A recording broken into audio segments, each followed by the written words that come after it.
tulikuja kuonyesha pia ya kwamba zile sura za Qur'ani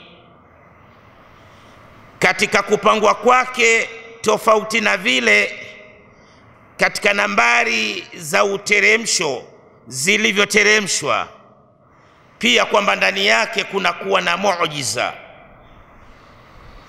Tukatoa mfano wa suratul Hadidi,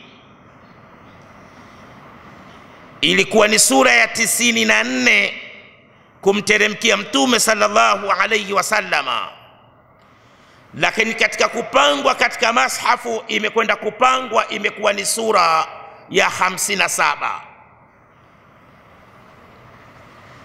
Suratul Hadidi ndiyo sura pekee ndani yake inayopatikana aya katika aya yake ya 25 inayoelezea habari ya kuteremshwa kwa chuma kutoka angani kikaletwa ardhini. Katika aya ya 25 ya suratul Hadidi inasema, wa anzalna alhadida fihi ba'sun shadidun wa manafi'u linnas, na pia na tulikiteremsha chuma kutoka angani, hiko chuma ndani yake kina nguvu na kina manufaa kwa watu. Maelezo haya yalielezwa karne ya 7. Watu wa astronomy, wana jiolojia, wana fizikia na watu wa cosmology ndio wamekuja kufahamu sasa ya kwamba hiki chuma kinachochimbwa ardhini, hiki kiliteremshwa kutoka angani. Chuma hiki kilitengenezwa katika space ya 39 juu huko angani, alafu ndiyo kikateremshwa kile chuma kikaletwa ndani ya dunia wakati alipokuwa anaziumba mbingu na ardhi. Ndio wamekuja kujua sasa. Qur'ani pale inasema, wa anzalna alhadida fihi ba'sun shadidun wa manafi'u linnas, na pia na tulikiteremsha chuma kutoka angani. Hili neno wa anzalna lilikuwa linachukuliwa kuwa ni neno la kufikirika tu, lakini halina maana ya kuteremshwa kitu kutoka juu na kikaletwa chini. Lakini hivi sasa wanasayansi wamekuja kujua ya kwamba neno hili lina maana halisia ya kuteremshwa kitu kutoka juu angani kikaletwa chini ardhini. Chuma kiliteremshwa kama vile inavyoteremshwa mvua kutoka juu angani ikaletwa ardhini. Wamekuja kugundua ya kwamba joto linalohitajika kwa ajili ya kukitengeneza chuma kwa mara ya kwanza, joto hilo halipo ndani ya dunia yetu, halipo, wala katika jua letu halina ukubwa huo wa joto unaohitajika kwa ajili ya kukitengeneza chuma.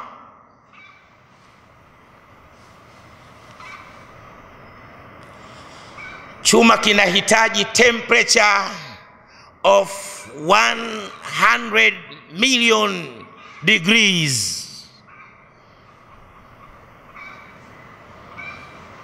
Joto lake linatakiwa liwe ukubwa huu. Ndiyo chuma sasa kinaweza kikatengenezeka hapo. Katika jua letu kuna kadiriwa kuwa na temperature of 6,000 degrees Fahrenheit, na pale katikati yake lile jua linakadiriwa kuwa na temperature of 20 million degrees Fahrenheit. Joto hili halitoshi kwa ajili ya kukitengeneza chuma kwa mara ya kwanza. Lile joto linalotakiwa ili chuma kiumbike linalipita joto la jua letu kwa mara 5. Watu wa astronomy wamekuja kugundua ya kwamba jambo hili lilifanyika katika space ya 39, katika kitu ambacho wao wanakiita supernova. Ingia kwenye YouTube alafu andika supernova, watakuonyesha jinsi chuma sasa ndio kinaumbwa alafu kinateremshwa ndani ya dunia. Wametengeneza mpaka na video yake tayari. Professor Alfred Kroner, huyu ni professor wa geology katika chuo kikuu cha Johannes Gutenberg Mainz nchini Ujerumani, na anakuwa ndiye mwenyekiti wa idara ya geolojia katika chuo kikuu hicho cha Ujerumani. Professor Frank Press, professor wa geology katika chuo kikuu cha Marekani, walipoiona aya hii walishangaa kwa maelezo ya Qur'ani iliyoeleza karne ya 7 ya kwamba hiki chuma kinachochimbwa ardhini, kwamba hiki chuma kiliteremshwa, kilitengenezwa katika space ya 39 alafu kikateremshwa ndani ya dunia. Mtu kama alivyokuwa Bwana Mtume Muhammad sallallahu alaihi wasallama, yeye ni ummi, hajui kusoma wala kuandika, alikuwa hajui kanuni za kifizikia wala za kibiolojia wala za kikemia wala za kinyuklia. Karne ya 7 inayoitwa kwamba ndiyo karne ya giza la kiilmu, ndipo yaliposema maneno hayo.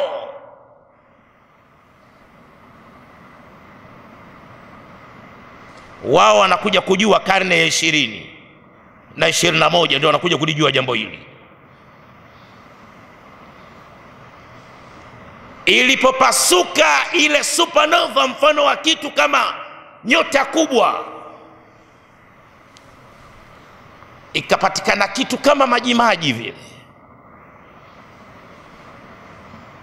alafu ndio yakateremshwa yale maji ndani ya dunia.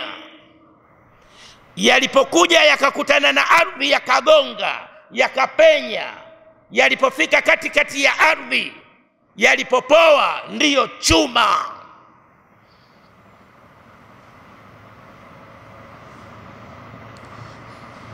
Wanasema lazima kitabu hiki kiwe ni cha Mwenyezi Mungu, wale maprofesa, na lazima huyu awe ni mtume wa Mwenyezi Mungu Subhanahu wa Ta'ala. Watukufu wa Islam, Suratul Hadidi ilikuwa ni sura ya 94. Ilikuwa ni sura ya 97 kumteremkia Mtume sallallahu alaihi wasallama.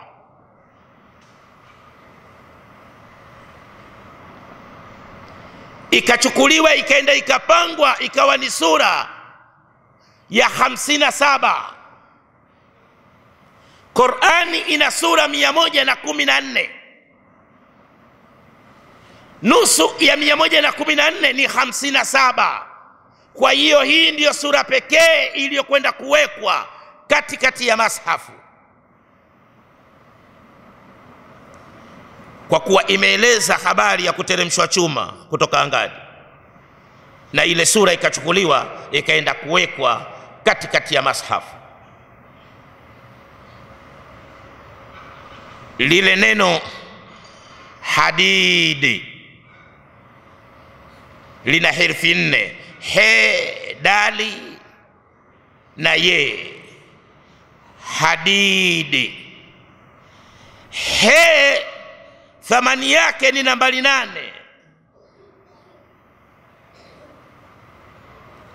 Dali thamani yake ni nambari 4. jumla ngapi? 12.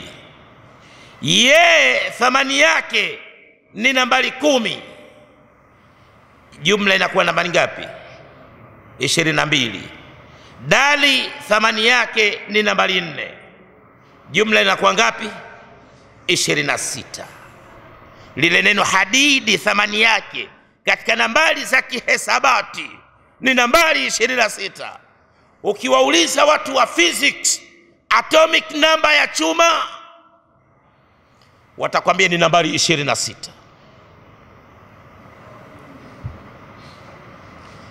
Lile jina tukufu la Mwenyezi Mungu Allahu, kuanzia aya ya kwanza ya suratul Hadidi mpaka katika aya ya 25 linapokuja kutajwa neno chuma, lile jina tukufu la Mwenyezi Mungu hapa linatokea kwa mara ya 26. Angalia muujiza wa Qur'an.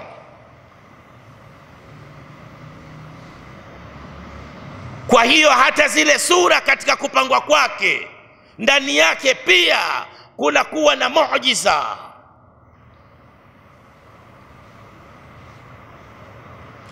Watukufu wa Islam, katika Qur'ani surati Rahman katika aya yake ya 33 ndiyo sura pekee iliyokuja kumwambia mwanadamu, kumfungulia milango ya kwamba aende sasa katika anga za juu akafanye tafiti. Ya ma'shara al-jinni wal-ins in istata'tum an tanfudhu min aqtari samawati wal-ardi fanfudhu la tanfudhuna illa bisultani. Enyi jamii ya majini na wanadamu, kama nyinyi munaweza kupenya katika matabaka ya mbingu na ardhi, fanfudhu, nendeni, penyeni. La tanfudhuna illa bisultani, lakini hamtoweza kupenya isipokuwa kwa kuwezeshwa, kwa nguvu zangu niwawezeshe. Neno sultani maana yake ni ufalme, utajiri, nguvu, hikma, ilmu. Ikiwa kama yule mwanadamu atapewa na Mola wake nguvu na ilmu na hikma, jambo hili ataweza kulifanya, la kupenya katika matabaka ya mbingu akaenda katika anga za juu. Akiwezeshwa na Mola wake, mwanadamu ataweza kulifanya, na lilikuja kutimia. Ukweli wa Qur'ani ulikuja kutimia tarehe 16 mwezi wa 7 1969. Mwanadamu alipewa ilmu na nguvu na hikma na Mola wake, akatengeneza chombo chake cha Apollo 11. Mwanadamu akaruka kutoka katika mgongo wa ardhi kilomita 400,000, akapasua matabaka ya mbingu, akaenda mwanadamu kutua juu ya uso wa ardhi ya mwezi. Tarehe 16 mwezi wa 7 1969, mwanadamu akaruka kutoka katika kituo kinachoongoza safari za anga cha Kimarekani NASA na chombo chake cha Apollo 11. Angalia Mwenyezi Mungu alivyompa ilmu mwanadamu na hikma.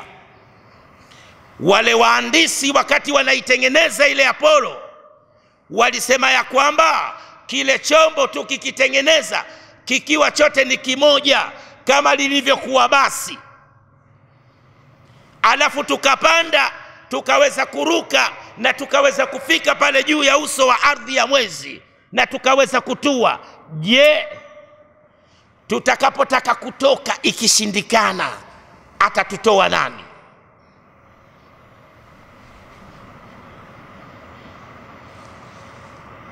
ile Apollo wakaitengeneza, ilikuwa moja lakini waliitengeneza vipande viwili. Hiki kipande kimoja hiki ndicho walichokaa wale madereva akina Adriani na wenzake. Hiki kipande kimoja ndicho alichokaa yule Neil Armstrong na wale wanaanga wenzake, ndio walikaa hiki kimoja. Alafu zikaunganishwa ikawa moja. Wakaruka kutoka pale NASA kilomita 400,000, wakapasua matabaka ya mbingu. Walipofika kufikia mwezi hawakutua kwanza. Mwezi Apollo iliuzunguka mwezi kulia kwenda kushoto mara kadhaa. Alafu vile vyombo vikaja vikaachana. Kile kimoja walichokaa wale wanaanga akina Neil Armstrong ndiyo kilichokwenda kutua pale juu ya mwezi. Kile kimoja walichokuwepo wale marubani Adriani na wenzake, kile hakikutua. Hiki kilipotua, kile kikawa kipo angani kinazunguka, kinauzunguka mwezi kwenda kulia. Ukiwauliza, walipoulizwa kwa nini kabla ya kutua ile Apollo yenu iliuzunguka mwezi kulia kwenda kushoto, na kwa nini hamkuzunguka kushoto kwenda kulia, wanasema ile gravity force ndivyo inavyozunguka, ilivyoumbwa na Mwenyezi Mungu Subhanahu wa Ta'ala.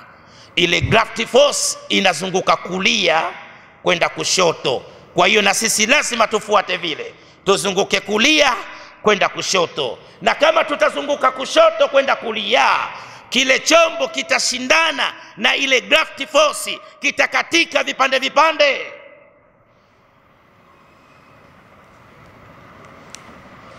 Mfumo huu ndio mfumo gani? Ndio mfumo wa katika Al-Kaaba.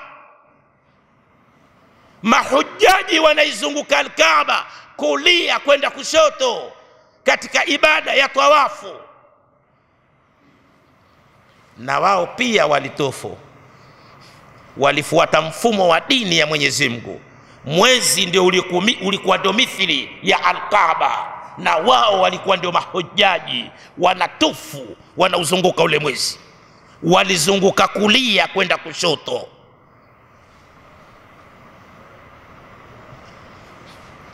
Mwezi nao pia huizunguka dunia kulia kwenda kushoto. Dunia inalizunguka jua kulia kwenda kushoto.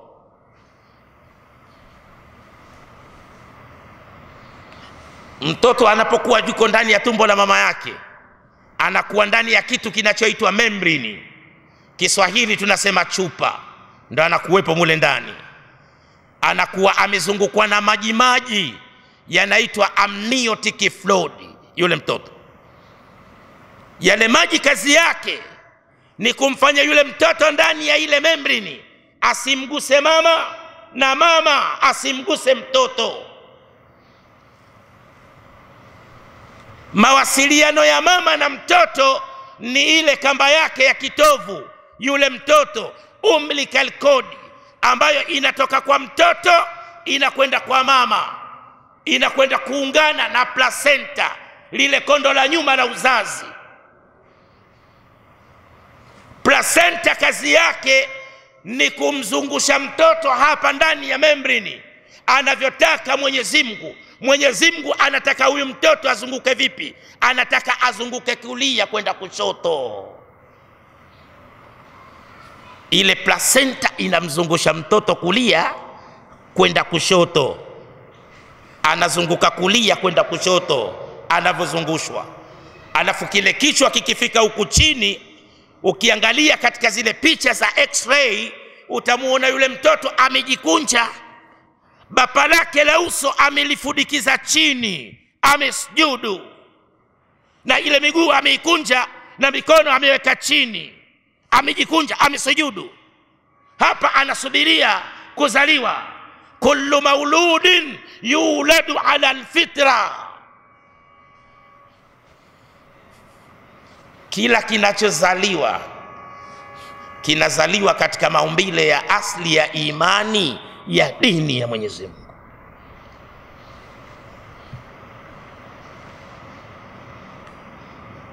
Apollo iliuzunguka mwezi kulia kwenda kushoto, walifuata mfumo wa katika Al-Kaaba, alafu ndio ikaja zikaachana. Ile waliokuwepo wale wanaanga ndio ikatua pale juu ya uso wa mwezi, hiki kimoja kikaendelea kuzunguka kulia kwenda kushoto. Neil Armstrong akafungua mlango wa Apollo, akashuka akatembea juu ya uso wa ardhi ya mwezi. Ghafla wakamuona amerudi nyuma. Hawa waliokuwa chini hapa NASA wanamuona, wanazungumza naye, wanamuuliza, mbona umerudi nyuma? Umeona kitu gani? Neil Armstrong anawaambia, nimeuona mwezi na uona mwezi unaufa. Wakamwambia piga picha, akapiga picha kadhaa. Wakamwambia akusanye na mawe ya pale juu ya mwezi. Mwezi ni kama kipande tu cha ardhi kinachoning'inia hapo karibu na dunia, ni kama kipande tu cha ardhi. Una mabonde, una milima, kuna mawe, ni kama kipande tu cha ardhi.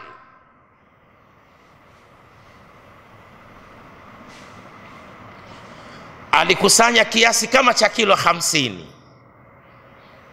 akarudi navyo katika Apollo, akaingia, wakafunga mlango. Hii hapa iliyokuwa iko juu inazunguka, ikasogea karibu na hii iliyotua, ikavutwa. Hapa imewekwa smaku iliyokuwa kali sana, ina nguvu kubwa, ikainuliwa, zikaungana, wakatoka, wakauzunguka ule mwezi kulia kwenda kushoto, wakatoka juu ya uso wa ardhi ya mwezi, wakawa wanarudi sasa, wanakuja kutumbukia ndani ya sayari yetu inayoitwa dunia. Walipofika pale NASA walitua salama salimini, wakashuka katika Apollo, wakaenda kupimwa kwanza afya zao. Walikuwa wanaogopa wasije wakaleta magonjwa huku ambayo yakatushinda. Ikaonekana afya zao ni mzuri. Kilichobakia ni kuongea na waandishi wa habari. Ni tukio lililokuwa kubwa katika karne ya 20.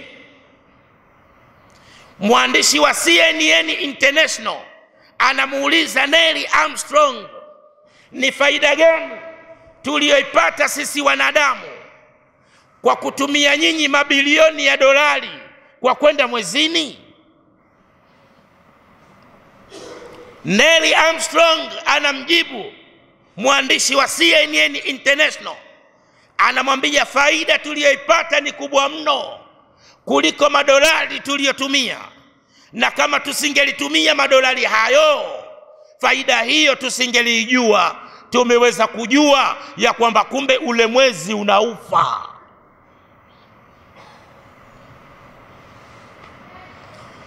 Katika tafiti walizozifanya, akawaambia inaelekea ule mwezi wote ulikuwa mzima, lakini ilitokea tukio katika dunia la ule mwezi kupasuka vipande viwili. Kipande kimoja kikaenda upande mmoja na kipande kimoja kikaenda upande wa pili. Alafu ulikuja ule mwezi ukaungana. Pamoja na kwamba uliungana, ile athari ya mpasuko ipo, wameikuta. Kuna kijana mmoja raia wa Canada, yupo Canada, anamsikiliza Neil Armstrong anazungumza na dunia kwa njia ya television. Yule kijana alislimu pale pale.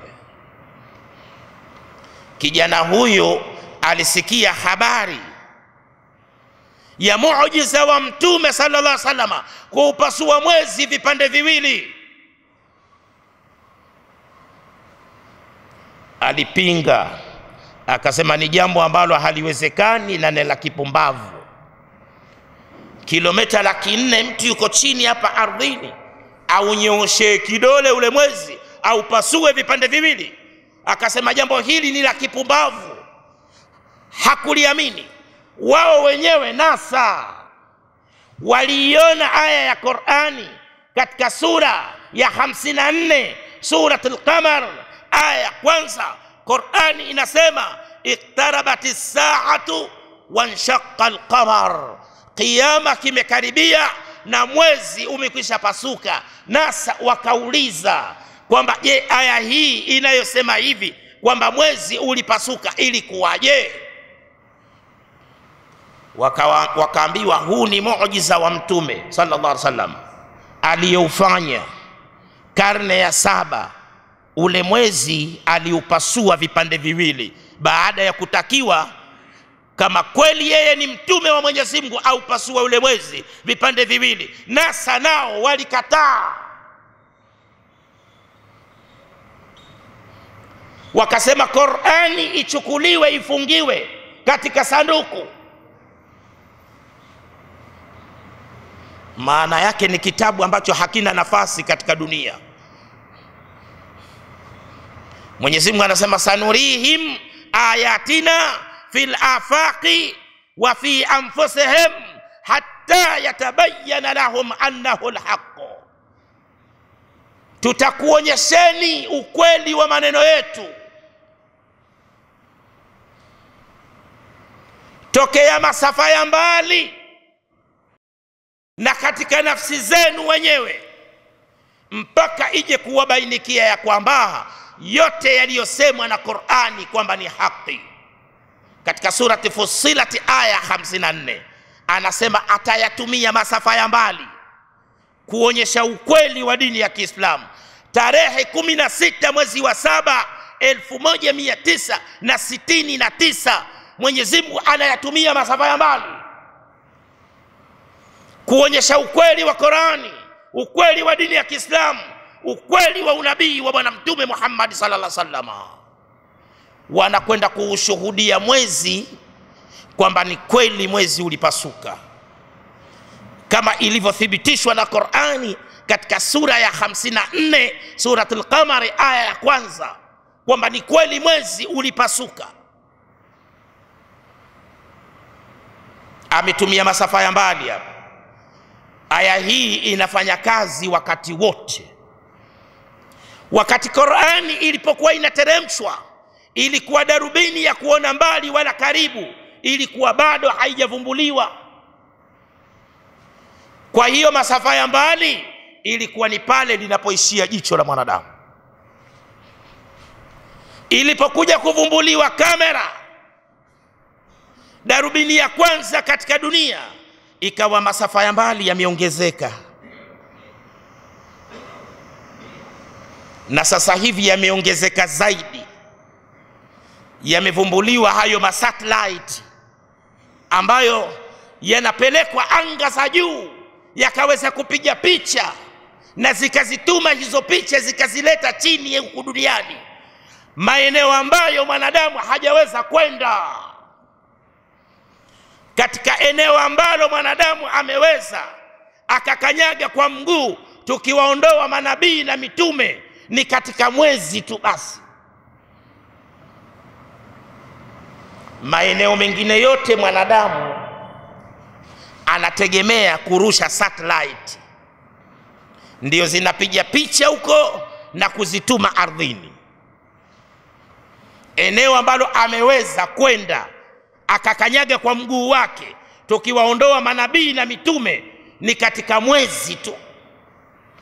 Na hata katika ule mwezi kuna muujiza uliokuwa mkubwa. Kuna eneo wenyewe wanasema katika ule mwezi, wakienda wakijaribu na vile vyombo vyao kutua, kile chombo hakitui.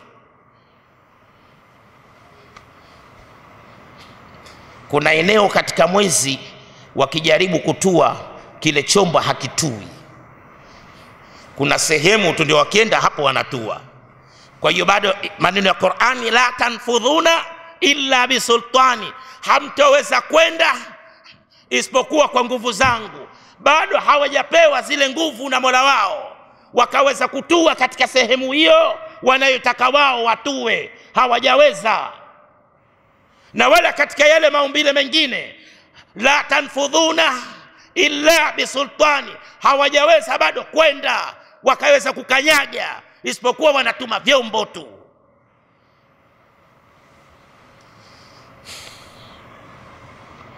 Wenyewe wanakubali ile nguvu iliyokuwepo pale kwenye ule mwezi, wanashindwa kutua, hawajaweza kujua ni jambo gani. Kile chombo kikenda kikijaribu kutua hakitui.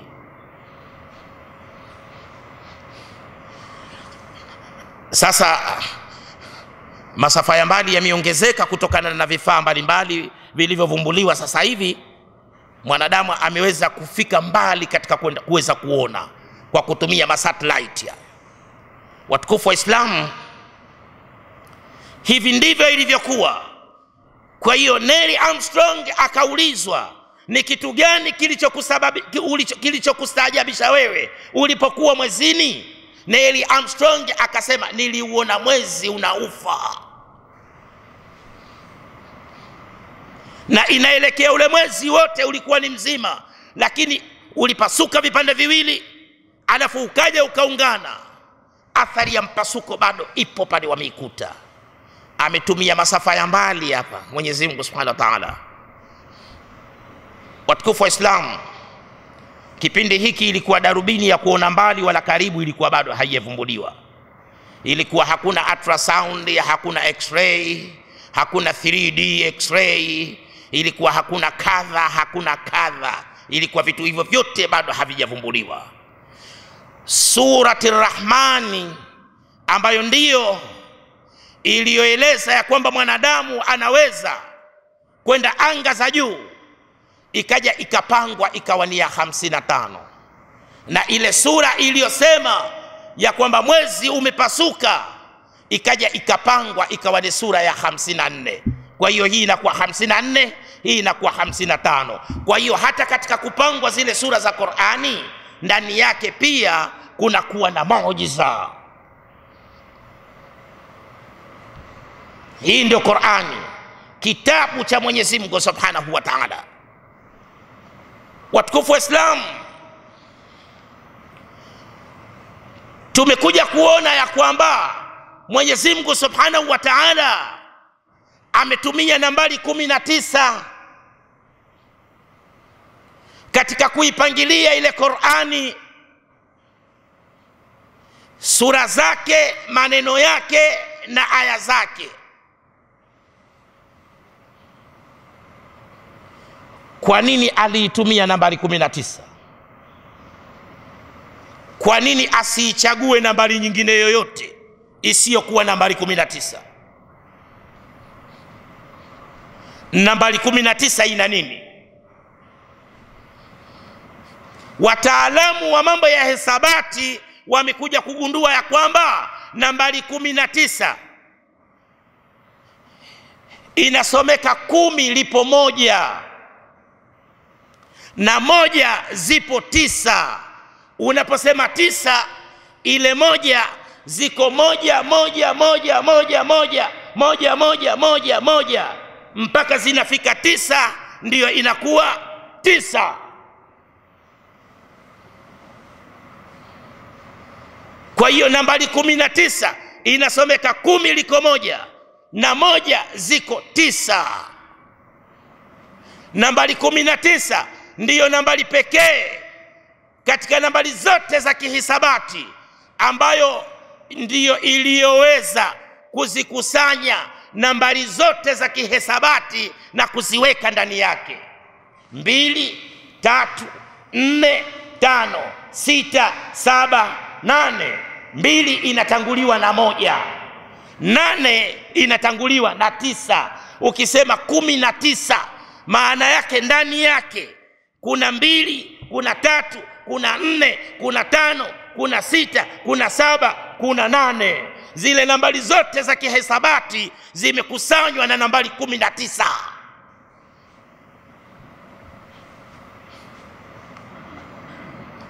Hesabu zote zinaanzia 1, mwisho inakuwa ni 9.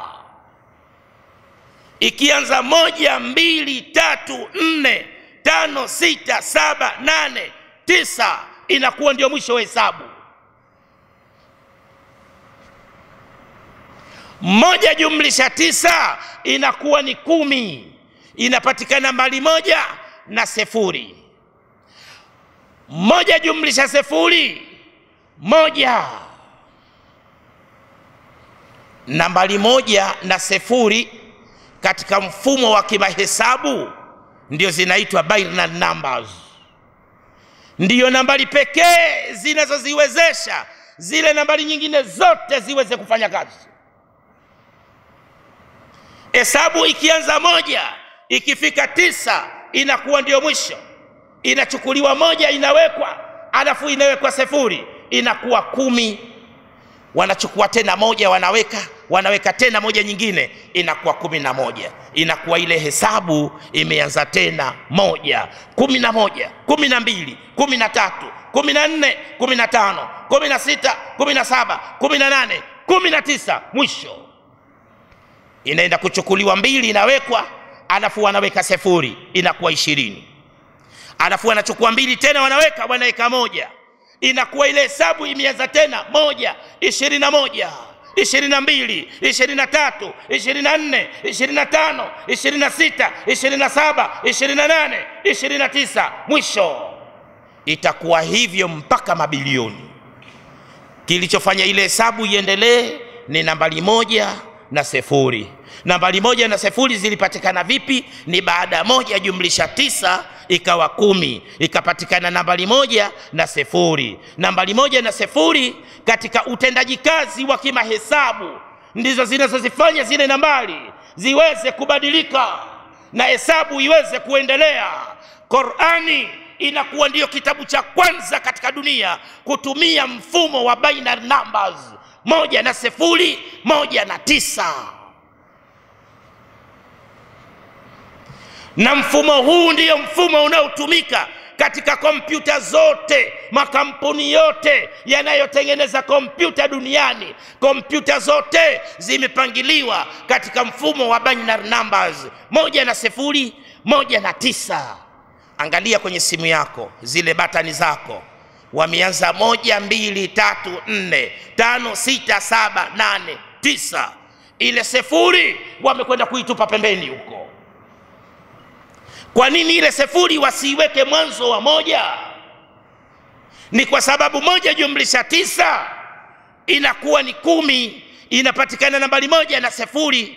Nambari 1 na 0 ndizo zitakazozifanya nambari zote zile ziweze kufanya kazi.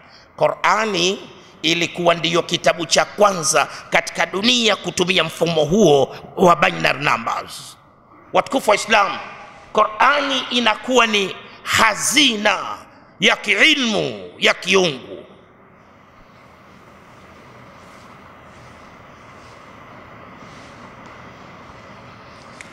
Inakuwa ndiyo hazina ya kiilmu ya kiungu. Qur'ani inakuwa ndiyo kitabu cha kwanza katika dunia kutumia mfumo wa binary numbers.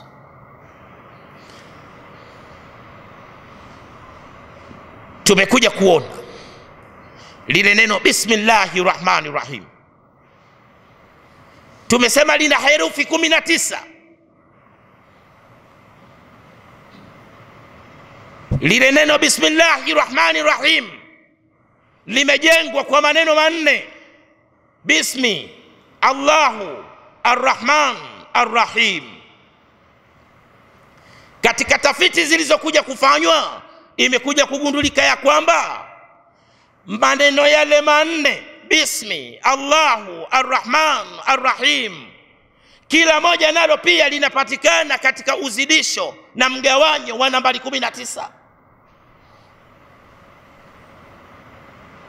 Neno Bismi ambalo ni ismu, Kiswahili ni jina, katika Qur'ani mzima neno Bismi, ismu, limetajwa mara 19.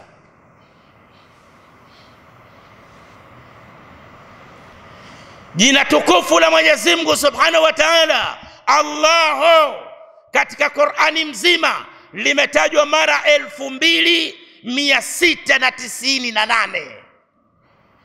Lina idadi maalum. Ukinyofoa moja tu unajulikana, na ukiongeza moja unajulikana. Ni kitabu chenye udhibiti maalum. Limetajwa mara 2698, na katika idadi hiyo inajulikana katika kila sura na katika kila aya limetajwa mara ngapi. Kwa mfano, ikaja ikaonyeshwa katika Qur'ani sura ya 82, suratu Al-Infitar, ina aya 19. Sura hii ilikuwa ni sura ya 82 kumteremkia Mtume sallallahu alaihi wasallam, na kwenda kupangwa katika mashafu imekuwa ni sura ya 82. Sura hii ina aya 19. Sura hii ndiyo sura pekee katika sura zote za Qur'ani ambayo imemalizia na jina tukufu la Mwenyezi Mungu Subhanahu wa Ta'ala, wal amru yawma idhin lillah, na amri zote siku hiyo zitakuwa ni za Mwenyezi Mungu Subhanahu wa Ta'ala. Imekwenda kupangwa, imekuwa ni sura ya 82, na katika nambari ya uteremsho ilikuwa ni sura ya 82, imewachwa pale pale. Sura hii ukihesabu kutokea surati Nas mpaka pale ilipo inakuwa ni sura ya 32.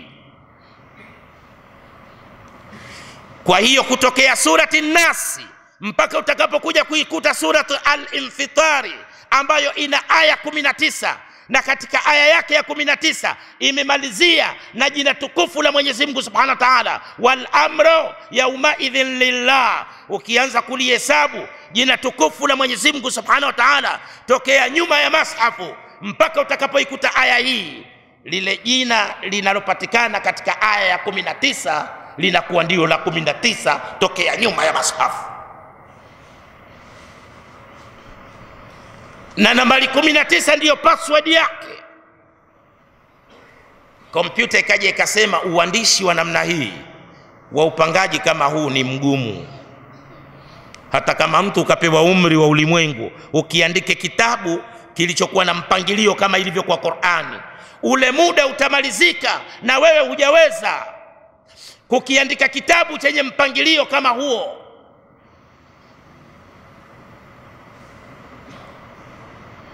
Ili hapa ndio linakuwa jina la 19.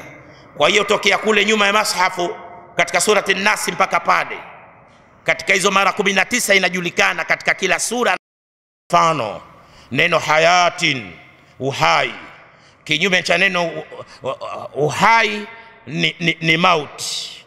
Basi maneno haya mawili kila moja katika Qur'ani limetajwa mara 145, na inajulikana katika mara 145 kila neno limetajwa wapi na wapi na wapi, na katika sura gani na aya gani inajulikana. Ukinyofoa moja tu unajulikana, alafu ukabandika jina lingine pa neno lingine unajulikana. Neno dunia katika Qur'ani mzima limetajwa mara 115. Kinyume cha neno dunia ni akhera, nalo pia limetajwa mara 115, na inajulikana katika mara hiyo katika kila neno hayo mawili hayo katika Qur'ani limetajwa wapi na wapi, katika sura gani na sura gani.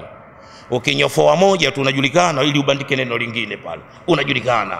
Kwa hiyo wakaja wakagundua ni kitabu ambacho kimekuwa ni mathematical symmetry and the order of the Qur'ani, kuwazuia wanadamu wasiweze katika ile Qur'ani kutoa hata herufi moja wala kuingiza hata herufi moja. Wakaja pia wakagundua ya kwamba Qur'ani katika uandishi wake, jinsi ilivyoandikwa, mtindo ambao umetumika katika kuiandika ile Qur'ani, wazungu wanauita telegraphical addressed messages. kinakuwa ndio kitabu cha kwanza katika dunia kuibuka na uandishi wa namna hii, telegraphical addressed messages. Kwenye Qur'ani habari zimeandikwa kwa kifupi sana, maana yake uhariri wake ni wa hali ya juu. Kisa cha nabii Yunus alayhi salatu wasalam, Qur'ani imetumia aya 10 tu. Katika sura ya 37 Safati aya ya 148 mpaka aya ya 149 ametumia aya 10 tu, kisa kizima kumweleza kisa cha nabii Musa alayhi salatu wasalam na Firauni. Katika surati Naziati ametumia aya 12 tu zilizokuwa fupi.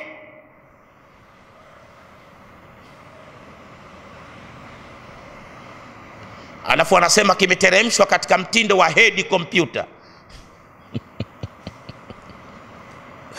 Na wanasema ya kwamba Qur'ani kimeandikwa katika vile vile katika muundo wa direct speech, haikuandikwa Qur'ani katika mtindo wa reported speech.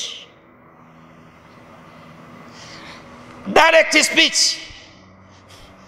ni baina ya mzungumzaji na anayezungumzwa, wanakuwa ni wawili tu. Iqra, soma. Haya ni maneno yanayotoka kwa Mola Muumba, ambayo ndio nafsi ya kwanza inaiambia nafsi ya pili ambayo ndio mtume asome. Hakuna mkakati hapa. Hii ni direct speech. Ni moja pia katika kuihifadhi ile Qur'ani, wasiweze watu kubadilisha wakati ya mkono, wakatoa kitu na au wakaingiza kitu. Qur'ani haikuja katika muundo wa reported speech. Watukufu wa Islam, kwa kiasi hiki alichotukadiria Mwenyezi Mungu Subhanahu wa Ta'ala, tusimame hapa kwa ajili ya adhana, alafu tutakaribisha maswali mawili matatu katika mada ambazo nilizozizungumza. Naomba maswali yaje ndani ya mada nilizotoa. Wal afwa minkum, wassalamu alaikum wa rahmatullahi wa barakatuh. Assalamu alaikum wa rahmatullahi wa barakatuh. Kwanza, nyota huwa zinafika wakati wake zikafa kwa kwisha ile gesi zilizomo ndani yake. Ikishatokea hivyo, zile nyota zinakufa. Zikishakufa zinasambaratishwa, zinakuwa katika vipande vidogo vidogo.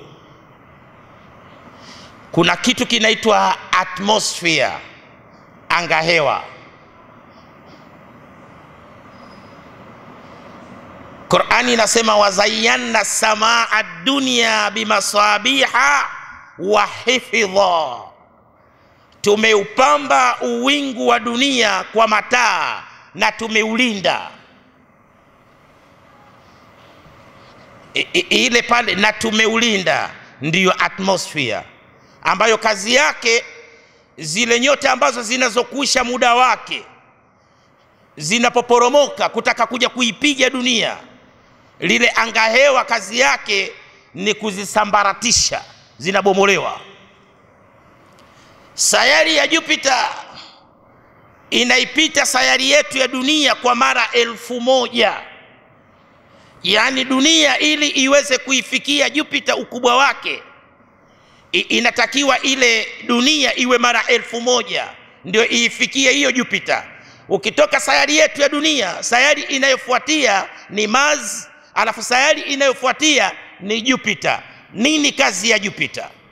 Jupiter kazi yake ni kuikinga dunia isibomolewe na vitu vinavyoanguka kutoka juu. Zile nyota zikishaisha muda wake, zikibomolewa na ile atmosphere, kwa kuwa Jupiter inaipita dunia kwa mara 1000, takataka zote hizo zinavutwa, zinakusanywa na ile Jupiter, inazichukua na kwenda kuzitupa huko mbali. Ndio Qur'ani hapa anasema wazayyana samaa ad-dunya bimasabiha wa hifdha. Hapa sasa dunia ndio inalindwa. na zile nyota zikisha kwisha muda wake, wamekuja kugundua ya kwamba uko juu angani pia kuna gesi za aina mbalimbali, zinakuja zinajikusanya na kutengeneza tena nyota jingine. Nilifika pale Mbeya, nilipokuwa nazungumza habari hii, wakaniambia kesho tutakodi basi, minibus Costa, tukupeleke tukakuonyeshe kile kipande ambacho kilianguka, kilipenya, kilishindana na ile kani ya dunia, kikaanguka pale.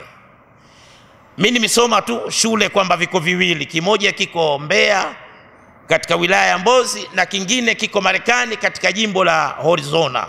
Ndio wakanipeleka kwenda kuona, sio kitu cha mchezo. Sasa takataka zile zote ndio zinavutwa na kwenda kutupwa huko mbali. Supernova ni kitu kingine na nyota ni kitu kingine. Katika tafiti ambazo zimekuja kufanywa, ndio imekuja kugundulika ya kwamba chuma hiki chanzo chake kinatokana na hicho kitu walichokiita wao supernova, baada ya kupasuka alipokuwa anaziumba mbingu na ardhi, ndio kikapatikana kitu kama majimaji, alafu ndio yakateremshwa kuletwa chini ya ardhi. Ilipokuja ikakutana na ardhi, yakapenya, hivyo fika katikati yakapoa, ndiyo chuma. Na ndiyo maana chuma ndiyo madini pekee yanayopatikana sehemu nyingi katika uso wa ardhi, kwa sababu yaliteremshwa kama inavyoteremshwa mvua. Suala unalolisema la kwamba kuna umuhimu wa Waislamu na wao pia kufanya tafiti, hilo jambo ni muhimu sana. Haya yote haya ni mali ya Waislamu, na ukitaka kulijua hilo, kuna tafsiri za Qur'ani chungu mzima zisizokuwa za Waislamu, ambazo wao ile Qur'ani wameifasiri ili wapate kuitumia tu katika mambo yao ya kidunia, katika tafiti zao mbalimbali wanazozifanya kwa kutumia ile Qur'ani. Kwa hiyo kuna umuhimu mkubwa watukufu wa Uislamu, ikiwa kama mambo haya yote yalikuwa mali yetu sisi Waislamu, alafu yakatutoka, ni lazima ukilala, ni lazima nafasi yako awepo mtu mwingine aichukue, awe macho, ndipo mambo yatakapoweza kwenda. Kwa hiyo kuna umuhimu mkubwa wa umma wa Kiislamu kushughulikia masala haya ya Qur'ani katika tafsiri na tafiti mbalimbali. Inatubidi lazima iwe hivi. Allah sallama kupitia malaika Jibrilu alayhi salatu wasalam, na ile Qur'ani ilipokamilika, Mtume sallallahu alaihi wasallam alisomewa na malaika Jibrilu alayhi salatu wasalam katika mpangilio huu tuliokuwa nao katika kitabu chetu kitukufu Al-Qur'anul Karim. Na Mtume sallallahu alayhi wasallama, wale waandishi alipokuwa anawasomea, nao pia wakaandika katika mpangilio huu tuliokuwa nao. Na ndiyo maana unaona kama ile surati Tauba ilikuwa Mtume sallallahu alayhi wasallam haisomi kwa bismillah, na wale katika kuandika wakaandika hivyo hivyo. Kwa hiyo ilisomwa ile Qur'ani yote katika hadhara ya Mtume sallallahu alayhi wasallam, na Sayyidina Jibrilu alayhi salatu wasalamu kumsomea Mtume sallallahu alayhi wasallam, na Mtume sallallahu alayhi wasallam akawasomea wale mahafidhul Qur'ani katika mpangilio huu jinsi Qur'ani ilivyo.